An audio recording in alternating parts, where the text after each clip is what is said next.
नमस्ते फ्रेंड्स। आज हम लोग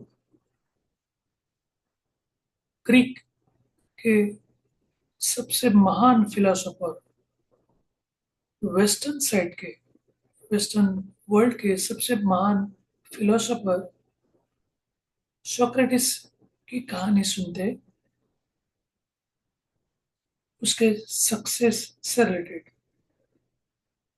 वो बड़ा फेमस था वो जमाने में, और लोग उन्हें बहुत मानते भी थे। तो अपने सक्सेस के चरण सीमा में जब भी थे, तब एक नौजवान उनसे पूछने गया कि सर, आप मुझे आपके सक्सेस का राज बता दीजिएगा। तो सोक्रेटिस ने कहा कि आप कल नदी किनारे मुझे मिलने के लिए आना। तो दूसरे दिन वो यंग मैन नदी किनारे पहुंच गया, और सोक्रेटिस वहां पे पहले से ही मौजूद थे, उसकी राह देख रहे थे। तो बहुत सुबह आने के बाद में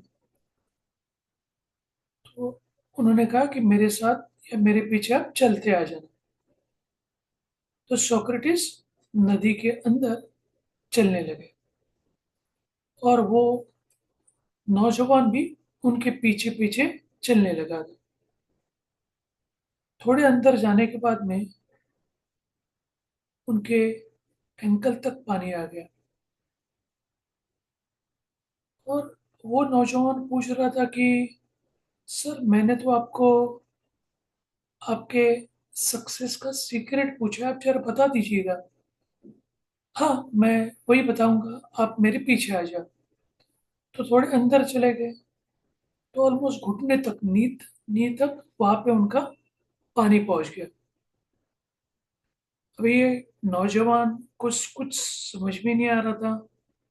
फिर भी उन्होंने वापस पूछा कि सर, आप मुझे आपके सक्सेस का राज बताने वाले।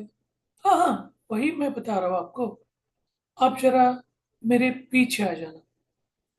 तो सोक्रेटिस वापस अंदर, नदी के अंदर और अंदर चलने लगे, और वो नौजवान को भी उसके पीछे आने के लिए कह दिया।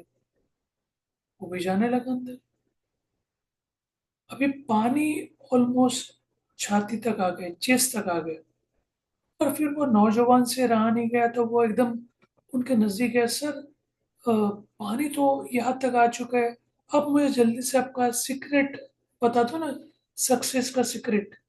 तो उतने में सोक्रेटिस उनको दबा देते हैं अपने बगल में, और उसको नीचे डुबा देते पानी के अंदर।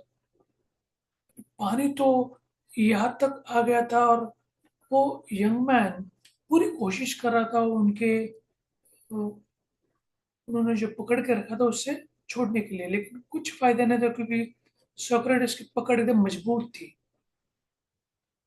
तो वो बहुत हाथ पैर मारने लगा, हाँफने लगा। तो कुछ सेकंड्स के बाद में उस नौजवान को सोक्रेटिस ने ऊपर ले लिया। नौजवान बड़ा गुस्सा हो गया। सर, हमने तो आपको आपके सक्सेस का सिर्फ सीक्रेट पूछा, आप तो मेरी जान ले रहे थे। सोक्रेटिस ने हंसते हुए कहा कि जब भी आप पानी के नीचे थे, तब आपको किस चीज की जरूरत थी, या किस चीज के आप विचार कर रहे थे। तो यंग आदमी ने कहा कि मैं सिर्फ और सिर्फ हवा के बारे में सोच रहा था।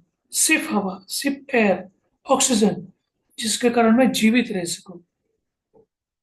सोक्रेटिस भी कहता है, मेरे सक्सेस का राज ही यही है। तो वो समझ नहीं पाया। सोक्रेटिस ने कहा कि सफलता सिर्फ चाहने से नहीं मिलती, उसके लिए तड़पना पड़ता है, उसके लिए उस तड़प से उस चीज को मिलती है। आपकी जितनी इच्छा मजबूत हो, तो आपके जितने भी सारे बहाने हैं, सब खत्म हो जाते हैं। आपका वाई, आपका क्यों जितना बड़ा होगा, जितना क्लियर होगा, उतनी ही आपकी सफलता तेज होगी। और यही लर्निंग है इस पर्टिकुलर स्टोरी से। धन्यवाद इस चीज को सुनने के लिए। मेरा नाम गणेश है, माइंडसेट एंड कम्युनिकेशन कोच हूँ। आप मुझे इस से रिलेटेड अगर अधिक जानकारी चाहिए तो मुझे मेरे व्हाट्सअप 98805375 एंड ईमेल ganesh_borade@yahoo.com के ऊपर कांटेक्ट कर सकते हैं। धन्यवाद वन सेकेंड इस चीज को सुनने के लिए। और कल वापस मिलेंगे एक नई स्टोरी और एक नई लर्निंग के साथ। तब तक के लिए थैंक यू।